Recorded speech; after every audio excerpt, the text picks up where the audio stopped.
सुन लो वैसी छत्रपति संभाजी नगर, किसी का बाप भी पैदा हुआ अब ये नाम नहीं बदल सकता। महाराष्ट्र के विधानसभा चुनाव की तारीख बेहद नजदीक है। जैसे जैसे तारीख नजदीक आ रही है वैसे वैसे ही चुनावी सरगर्मियां तेज होती जा रही हैं। महाराष्ट्र में एक से बढ़कर एक नारे की गूंज सुनाई दे रही है। जहां एक तरफ उत्तर प्रदेश के मुख्यमंत्री योगी आदित्यनाथ के नारे के बैनर्स पोस्टर्स लग गए, वहीं दूसरी ही तरफ देश के प्रधानमंत्री ने भी एक नारा दिया, उस नारे की गूंज भी सुनाई दी। लेकिन अब महाराष्ट्र के उप मुख्यमंत्री देवेंद्र फडणवीस ने एक ऐसा नारा दे दिया है, एक ऐसा बयान उन्होंने हाल ही में दिया है जिसके बाद से महाराष्ट्र में अब हलचल तेज हो चुकी है। नमस्कार दर्शकों, हमारे डिजिटल प्लेटफॉर्म में आपका स्वागत है। मैं हूं आपके साथ प्रांशु राठौर। दरअसल महाराष्ट्र में वोट जिहाद के बाद अब वोट धर्मयुद्ध का खेल शुरू हो चुका है। ये चुनावी खेल शुरू कर दिया है देवेंद्र फडणवीस ने।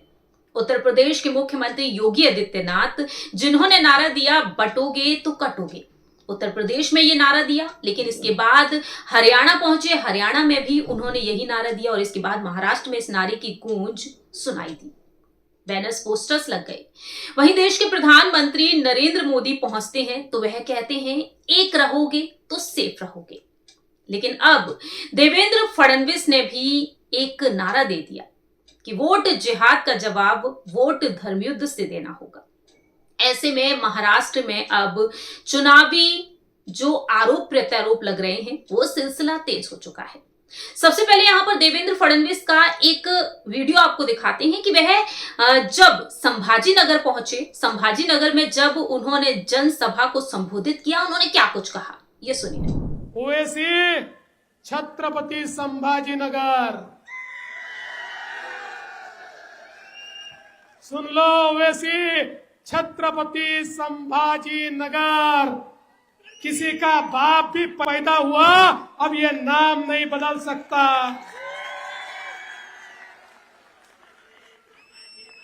अरे काल त्या एमआयएमची सभा झाली आणि त्या सभेमध्ये एक महिला होती।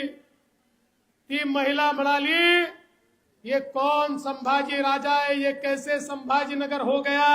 अरे त्यांना माहिती नाही, देश धर्म पर मिटने वाला शेर शिवा का छावा था, महापराक्रमी परम प्रतापी एक ही शंभू राजा था। देवेंद्र फडणवीस ने चुनाव में मुस्लिम वोटर्स की वोटिंग पैटर्न को मुद्दा बना रखा है। एक सभा में वह जागो तो एक बार हिंदू जागो तो गीत गाते हुए नजर आए थे और अब वह हिंदुत्व का कार्ड खेलने के लिए किस तरह से आगे आ चुके हैं। बात यहां पर यह बन जाती है कि बीजेपी हिंदू वोट बैंक को साधने के लिए महाराष्ट्र में पूरी कोशिश कर रही है, कोई भी कोर कसर नहीं छोड़ रही है। हाल ही में आरएसएस का बीजेपी को साथ मिल गया। स्पेशल 65 के जरिए वह हिंदुत्व कार्ड को साधने के प्रयास में है और अब वोट जिहाद के बदले जवाब देना होगा धर्मयुद्ध से। तो ऐसे में भारतीय जनता पार्टी हिंदू विरासत को अपनी तरफ करने में पूरी तरीके से जुट चुकी है। लेकिन सवाल ये बन जाते हैं, जो नारे लगातार बीजेपी की तरफ से दिए जा रहे हैं, क्या इन नारों के जरिए ही हिंदू वोट बैंक वाकई में बीजेपी की तरफ झुकता हुआ नजर आएगा। महाराष्ट्र में 288 विधानसभा सीटों पर जो चुनाव होने जा रहे हैं, इन सीटों पर जो चुनाव होंगे तो क्या हिंदू वोट बैंक वाकई में बीजेपी की तरफ ही रुख करता हुआ नजर आएगा। लोकसभा चुनाव में बीजेपी को नुकसान भी हुआ, वोट बैंक घटता हुआ नजर आया, लेकिन विधानसभा चुनाव में महाराष्ट्र में क्या उन वोट बैंक को वह थोड़ा बहुत साधते हुए नजर आएंगे। सवाल काफी अहम है, क्योंकि महाराष्ट्र में एक वक्त उद्धव ठाकरे की सरकार रही है और उद्धव ठाकरे की सरकार किस तरह से गिरी ये आप बखूबी जानते हैं। और अब महाराष्ट्र में हर एक वोट बैंक को साधने के प्रयास में बीजेपी आ चुकी है और ऐसे में देखा जा रहा है कि तू तड़ाक तक ये भाषा पहुंच चुकी है। एआईएमआईएम के प्रमुख और हैदराबाद से सांसद असुद्दीन ओवैसी भी बिल्कुल चुप नहीं बैठे हैं। उन्होंने देवेंद्र फडणवीस को जवाब दिया जब देवेंद्र फडणवीस उन्हें चुनौती देते हुए नजर आए, जैसा कि आपने वो वीडियो देखा ही। लेकिन अब असुद्दीन ओवैसी इस मामले में क्या कुछ कहते हैं ये भी आपको बताते हैं।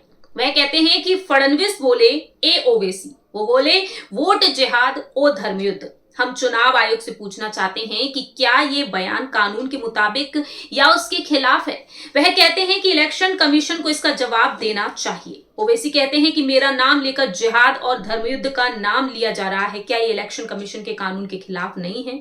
क्या ये आदर्श चुनाव आचार संहिता के खिलाफ नहीं है? क्या इलेक्शन कमीशन को इस पर कार्रवाई नहीं करना चाहिए? वह देवेंद्र फडणवीस पर विधायकों की खरीद का आरोप भी लगा देते हैं। अब देवेंद्र फडणवीस जिस तरह से हिंदू वोट बैंक को साधने के प्रयास में हैं, जिस तरह से हिंदुत्व कार्ड अब बीजेपी खेल रही है, मालूम हो कि छत्रपति संभाजी नगर की सभा में फडणवीस ने यूबीटी और एनसीपी और कांग्रेस पर मुस्लिम वोटर का फायदा उठाने का आरोप लगाया और इसके साथ वोटर्स से हिंदू नेताओं की विरासत को बचाए रखने और उनके राजनीतिक प्रभुत्व की रक्षा करने की अपील की है।